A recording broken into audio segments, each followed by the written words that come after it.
Hello my friends and welcome once again to this Red Gaming Tech video with myself and Marta. Hope you guys are having a good Saturday.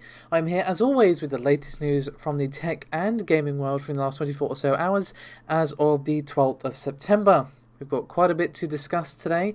It is going to be a very console heavy video.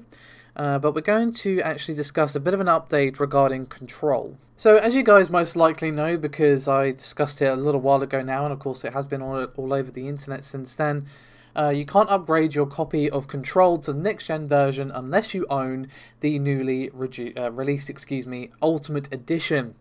And the Ultimate Edition literally is just the game plus the DLC in one package. So even if you already own the game and the DLC, you still have to buy the the Ultimate Edition, which I really didn't like, as I said at the time.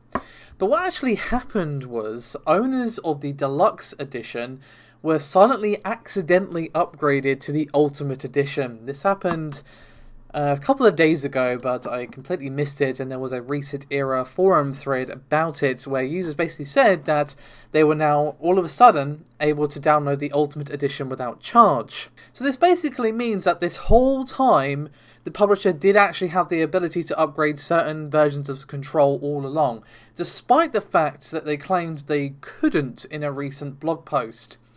They said, quote, "The upgrade path that we are offering is only possible when upgrading from the same version of the game. As we are only doing additional development on Control Ultimate Edition on the next-gen platforms, we are unfortunately unable to offer an upgrade path to all existing Control players." But it was offered for a short time, by accident, enabled. So this just, I don't know. It's hard to say exactly what's going on over there. I'm obviously not there at 505 Games or Remedy or whatever, but this just goes to show that they could do this if they wanted. Now, I'm not saying they're wrong to charge people to buy the PS5 version of the game. Perhaps they could offer a discount to people who already own the versions of the game on PC, PS4 or whatever. But to say that you have to buy the Ultimate Edition when the Ultimate Edition literally is just a Game of the Year pack for the game is, I think we can all agree that it's a bit dishonest, given that they've shown that they can at least do it to the Deluxe Edition of the game on the PS4 store. So they could do it if they wanted to, they just don't want to because that money, basically, which, yikes. Speaking of upgrades, however, we actually have a bit of an update regarding PS5 upgrades for PS4 games. So, as I'm sure you guys know, Microsoft, of course, have their smart delivery feature, which allows you to buy a current gen version of a game and upgrade it to a better looking version on the Xbox X or S for free. And Sony have not really seemed all that keen on that idea since the beginning, essentially. They simply stated that they'd support publishers' upgrade plan offered for each title, so basically they said that they were leaving it in the hands of the developers and publishers to decide whether or not they wanted to offer a free upgrade path from the PS4 to the PS5. But obviously, since then, smart delivery has really caught on. Several games have promised free Xbox One to Xbox Series and PS4 to PS5 upgrades. And obviously, Microsoft have generated a ton of goodwill with the smart delivery system. So Sony may indeed be coming around to this. Helpfully spotted by the guys over at Video Games Chronicle, we are apparently going to be seeing a standardized label for PS4 games that are offering a PS5 upgrade path. Now, the game that was actually spotted was Immortals Fenyx Rising, and you can see on the bottom there, helpfully circled, PS5 upgrade available. Now, it does seem interesting for a company that seems so reluctant to support the idea of free upgrades as a standard that they are promoting next-gen upgrades at all. Now, this doesn't necessarily mean that they've changed their mind. It is just one game after all. But it is very, very interesting and raises several questions about whether or not Sony have changed their mind. I mean, again, they probably have seen the insane amount of goodwill that they have generated amongst their community, that being Microsoft, of course, by offering smart delivery. You know, especially during the current world events where finances might be a bit tighter, I feel like it would be very, very smart for Sony to offer this as a standard. Whether or not it happened on their first-party games, I don't know. They haven't even announced any games that are coming in to both PS4 and PS5 from their first party, I should really stress. I mean, we can safely assume that games like God of War, Last of Us Part 2 and so on will be coming out on the PS5 as well, but that is just an assumption based on educated guess. It's not actually anything official. So I hope, fingers and toes crossed, that this does become more of a thing and that Sony push this, because obviously it's better value for us as consumers, but at the moment we can only speculate. Let's move on to our next PS5 topic very quickly. I just want to discuss this as we now have learned, at least according to this leak, what comes in the box. So this is all thanks to a tweet from Daniel Armard, and he has managed to locate some model numbers for the digital and the regular edition of the PlayStation 5, as well as the box contents. Yes, shockingly to no one ever, it contains the console. I know. I'm hilarious, right?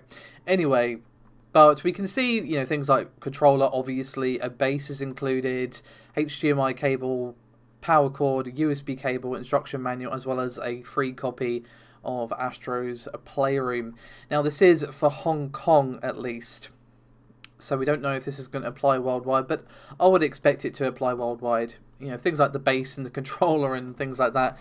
I think we can safely assume that's going to be in whatever version of the console you purchase, wherever you purchase it. We've seen several photos of the console lying on its side, and I think they recognise that is an important capability to have. Personally, I literally could not fit it standing up.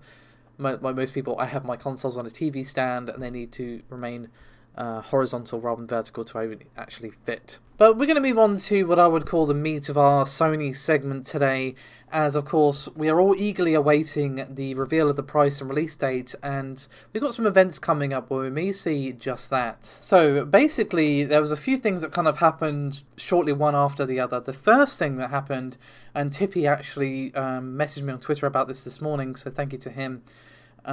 They actually have an unnamed event planned for the 18th of September during PAX Online. It's actually completely nameless. It's just called Sony Holder. So it literally obviously is just Sony placeholder. They don't want to give away what this event could be about before, maybe the day before or a couple of days before or whatever. But what's really interesting is that Sony have confirmed a PlayStation Showcase event for Wednesday the 16th. And it's going to be at 1 PM PDT, 9 PM in the UK. And according to the PlayStation blog, we are going to be seeing, quote, some of the great games coming to PS5 at launch and beyond. It'll last around 40 minutes and feature updates on the latest titles from worldwide studios and our world-class development partners. So it's very possible that we'll learn something at this new event, or something, or the PAX event is basically going to tie into it, is basically what I'm going to say. So we have the event next Wednesday, and then literally a few days later we will have their event at PAX Online. So I think it's fair to say that they're going to tie into each other. I really hope that we see both price and release date at the event next Wednesday or at the PAX Online event. Either way is fine. Obviously sooner would be better, but we'll see. I do think it's a little silly they haven't said anything. I honestly expected them to do something on the 9th, which of course was the 25th anniversary of PlayStation, but it literally was just crickets from them. I do wonder if the rumours of them kind of being a bit caught off guard by the pricing of the Xbox Series X and S is true, and they've actually had to revisit their pricing. Obviously that is just a rumour, but that is what we've heard. That would kind of explain why they've been so quiet during what you would assume would be an important day for them. They literally just retweeted a tweet from the Sony account and that was it. So I was just there like, okay. So fingers and toes crossed that we see the price and release date. I just want to know how much this thing's going to cost and when it's going to come out at this point, to be honest. I think we all could agree with that feeling. And of course, guys, both this event and the PAX event means that the Elden Ring hype is alive once again. But to be honest, I think our next real chance to see it is Tokyo Game Show, but we'll see. Next on our itinerary, however, is some comments from Ubisoft following the Prince of Persia remake reveal. So, in case you missed it, a couple of days ago, Ubisoft unveiled the Prince of Persia Sands of Time remake. Now, personally, I'm really excited for this. I'm happy they've remade it because Prince of Persia was one of my favourite PS2 games. I loved all three of the games. 2 and 3 weren't as good as 1, but 1 is still masterpiece, in my opinion. The combat definitely needs some work, and I'm fingers and toes crossed hoping that they have revamped the combat or improved it or whatever. for the remake version, but it has been getting a lot of flack for its, shall we say, disappointing graphics, visual update.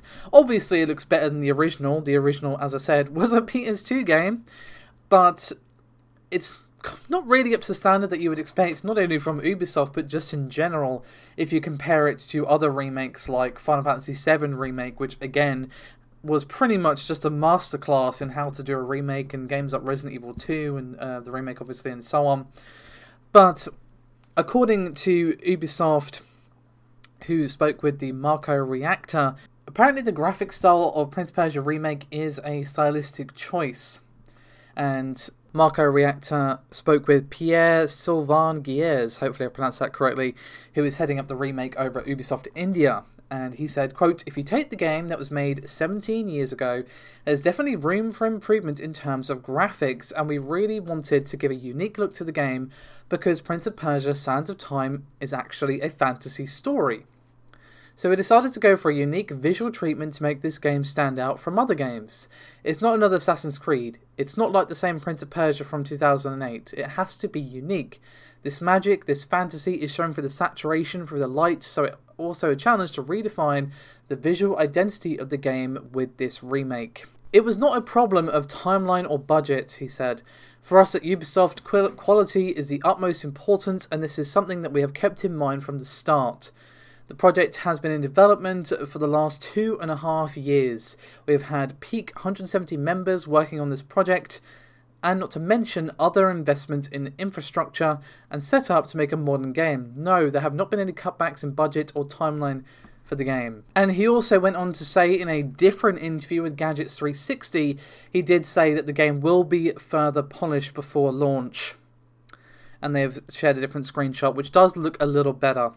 Now, he does have a fair point that, Prince of Persia had a unique look even for the time it came out. It definitely had a very fantasy, ethereal feel to it. So I do agree, it's important to keep that look in the game and just make it not look like just another modern game. You don't want to look like just another Assassin's Creed or whatever. That's totally fine. I'm not saying you have to have full-fledged AAA graphics. I am fully a proponent of having a unique graphic style.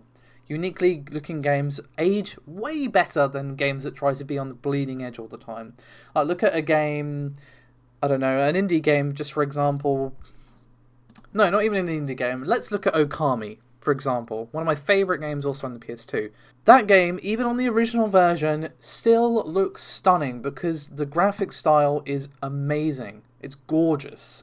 But if you look at a game from that time that tries to keep, tippy-top bleeding edge graphics that were available at the time, you look at it now, it kind of looks like ass, let's be real. So I don't mind them doing that, but I feel like the graphics quality could still be better and still keep that style. But personally, I'm not overly fussed. I just hope the gameplay is as good, the story is still good, and then they have expanded and improved upon a classic game. Whether or not they have remains to be seen, but I will be waiting for reviews. I very, very rarely pre-order these days, and it's only from companies I can absolutely trust, and sadly Ubisoft is not one of them anymore. But I most likely will be picking this game up if it looks like it is fun to play and keeps the spirit of the original Prince of Persia. Anyway, I have waffled on way too long. Thank you so much for watching. Enjoy the rest of your day, guys. Bye-bye.